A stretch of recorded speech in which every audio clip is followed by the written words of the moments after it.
Modern sheet metal manufacturing begins with a perfect beam of light.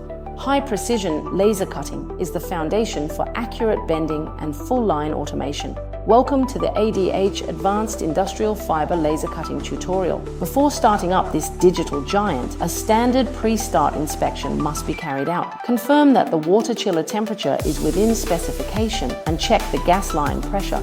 ADH's fully enclosed protective cabin and high-power dust extraction system shield operators from Class 4, laser radiation and hazardous metal dust. Before physical cutting begins, software nesting is critical.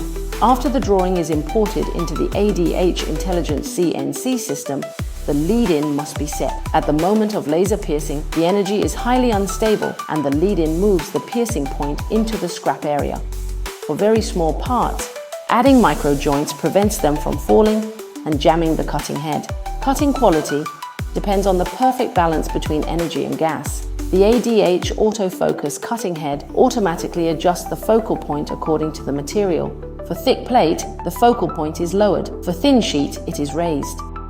For assist gas, oxygen initiates an exothermic reaction and is highly effective for cutting through thick carbon steel. Nitrogen relies on high-pressure physical blow-off to keep stainless steel cut faces smooth and oxide-free. Mastering spark interpretation is essential for beginners. In stable cutting, the sparks should fall vertically in a straight line. If the sparks trail backward, the speed is too high or the power is insufficient and slag will form on the bottom edge. Excellent cutting is not only about smooth edges, but also absolute dimensional accuracy. This is the seamless productivity delivered by ADH. From standalone cutting to full process automation, ADH is committed to delivering outstanding sheet metal processing solutions. Subscribe to this channel and explore more industrial intelligent manufacturing technologies.